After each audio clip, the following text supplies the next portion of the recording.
ہندوستان کے صوبہ گجرات کا یہ شہر سورت عظیم الشان تاریخی اہمیت کا حامل ہے۔ بندرگاہی شہر ہونے کی وجہ سے شروعاتی دور میں ہی مسلمانوں کی آمد و رفت یہاں کافی رہی۔ امیر المومنین سیدنا فاروق اعظم رضی اللہ عنہ کے عہد مبارک میں ہی یہاں پر اسلامی قافلے بغرض تبلیغ و تجارت کے لیے آتے رہے اور سرزمین گجرات کو نور محمدی صلی اللہ تعالی علیہ وسلم سے معمور کرتے رہے۔ اسی نور مصطفیٰ علیہ السلام کی ایک روشن شاخ اسی شہر سورت میں اپنی پورے آب و تاب کے ساتھ جلوہ افروز ہے۔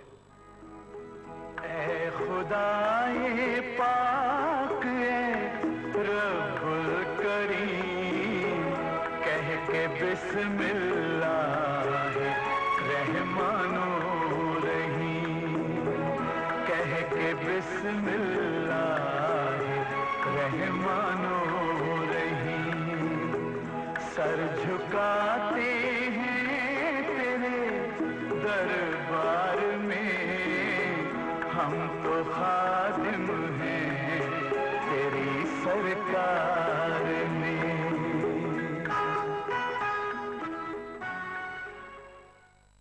نور مصطفیٰ علیہ السلام کی یہ کرن اکناف عالم میں قطب العارفین شہنشاہ سورت ولی کامل حضور سیدنا خواجہ سید جمال الدین نقشبندی عرف خواجہ دانا علیہ رحمہ رضوان کے نام نامی اسم گرامی سے پہچانی جاتی ہے۔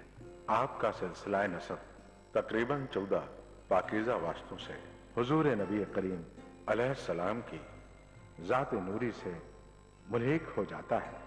آپ کی ولادت و سعادت ترکستان کے ایک گاؤں جنوب میں 898 ہجری مطابق 1492 عیسوی میں اپنے وقت کے صوفی و صفا اور ولی کامل حضرت خواجہ سید بادشاہ پردہ پوش کے یہاں ہوں۔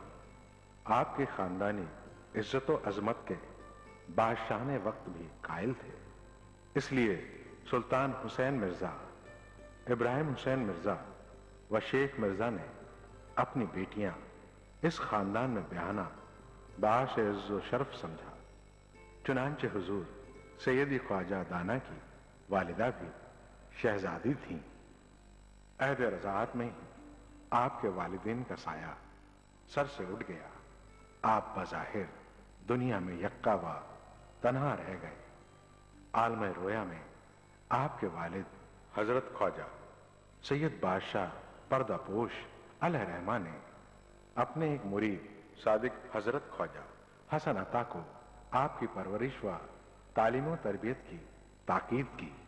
خواجہ حسن عطا علیہ رحمہ کو اب یہ فکر تھی کہ بچے کی عمر ابھی شیر خواری کی ہے۔ بہت تلاش کے بعد بھی انہیں کوئی ایسی دائی نہ مل سکی جو حضرت خواجہ دانا علیہ رحمہ کو دودھ پلا سکے۔ تھک کر جنگل میں چلے گئے۔ بچے کو ایک جانب ڈال کر بارگاہ الہی میں سجدہ ریز ہو کر دعا کرنے لگے۔ کچھ دیر بعد واپس آ کر کیا دیکھتے ہیں کہ ایک ہرنی آپ کو دودھ پلا رہی ہے۔ یہ منظر دیکھ کر حضرت خواجہ حسن عطا حیران و خوش ہو گئے اور اس غیبی مدد پر خدا کا شکر بجا لائے۔ اب وہ ہرنی روز صبح و شام آ کر آپ کو دودھ پلایا کرتی۔ یہ سلسلہ حضور خواجہ دانا کی دودھ پینے کی عمر تک جاری رہا۔ پھر جنگل کے پھول پتے آپ کے غذا ہو گئے۔ حضرت خواجہ دانا علیہ رحمہ تقریباً 12 سال کی عمر تک حضرت خواجہ حسن کے ساتھ رہے۔ اس درمیان مکمل تعلیم و تربیت اور علم شریعت و طریقت کے رموز سے آپ واقف ہو گئے تو حضرت خواجہ حسن عطا علیہ رحمہ نے آپ کو خرقہ عطا فرمایا اور خلافت و اجازت بھی مذمت فرمائی اور پھر اس دنیا سے پردہ فرما لیا۔ ایک مرتبہ آپ پھر تنہا رہ گئے۔ ادھر آپ کے والد ماجد حضرت خواجہ سید بادشاہ پردہ پوش نے اپنے دوسرے عزیز شاگرد حضرت خواجہ سید محمد کو خواب میں حکم دیا کہ میرے صاحبزادے ख्वाजा दाना को तालीम व तरबियत दें, तो हज़रत ख्वाजा सैयद मोहम्मद अलैहि रहमा भी आपको तलाश करते हुए खुरासान के जंगल में पहुंचे और मजीद 6 सालों तक आपको रूहानी तालीम से आरास्ता किया और फिर अपने वतन लौट गए। अब आप जंगल में ही इबादत और रियाजत करते, लेकिन खुदाबंद कुद्दूस ने तो आपको इंसानों की हिदायत के लिए मुंतखब फरमा लिया था। चुनांचे मजजूब बाबा चौपाल से मुलाकात के बाद आपके दिल की दुनिया बदल गई और आपने 18 साल जंगल में बिताने के बाद शहर बलख का रुख किया। यहाँ पर हजरत ख्वाजा दाना अलैहि रहमा ने हजरत ख्वाजा सलाम ज़ोईबार नक्शबंदी से मुलाकात की। ख्वाजा सलाम ने आप पर अपनी निगाह खास डाली और आपको तमाम ज़ाहिरी और बातिनी नेमतें अता फरमाई, साथ ही खिलाफत से सरफराज फरमाया। शहर बलख में क़याम के दौरान ही बादशाह बलख पीर मोहम्मद खान आपका मुरीद व मौतकिद बना और अपनी रज़ाई बहनों को आपकी जोजियत में दे दिया। बाद में शहर बलख से भी बाहुक्म इलाही आपने कूच फरमाया और समंदर के रास्ते से हिंदुस्तान तशरीफ लाए।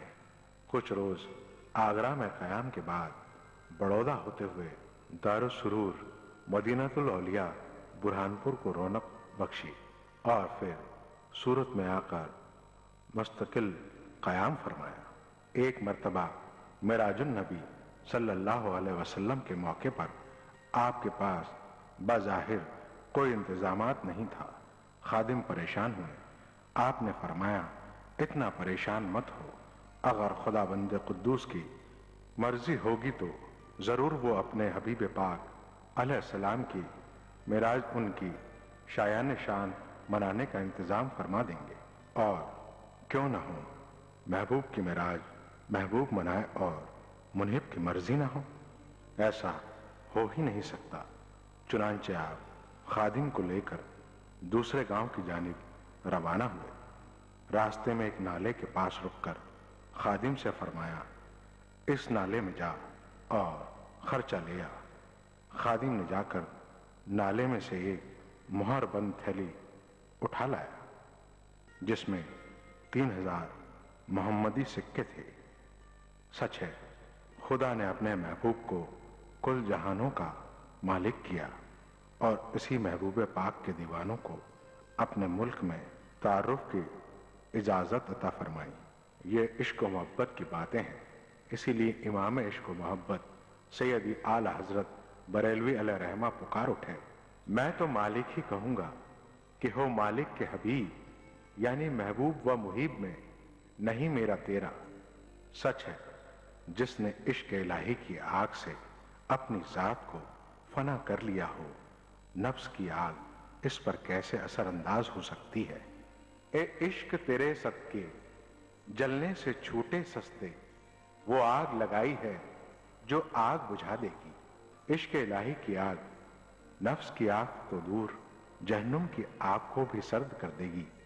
हजरत ख्वाजा दाना अलैहि रहमा भी इश्क इलाही की शमा से हम जैसे गुनाहगारों के दिलों में मौजूद जुल्मतों को दूर कर रहे हैं और हक के मतलाशियों के दिलों में उसी शमा को रोशन करते हुए 140 साल की उम्र शरीफ में इस दुनिया से पर्दा फरमाया।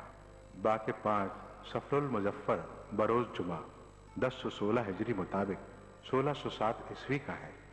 बाद नमाज जुमा आपको इसी जगह सुपुर्द खाक किया गया, लेकिन मालिक हकीकी को अपने इस महबूब की शान मजीद दोबारा करना मंजूर था। चुनांचे बाद तदफिन जोरदार बारिश हुई कि हजरत ख्वाजा दाना के मज़ार शरीफ का नामो निशान मिट गया। सब परेशान हो गए। रात को आपने अपने साहबजादे ख्वाजा मोहम्मद हाशिम से ख्वाब में अपनी कब्र की निशानदाही फरमाई।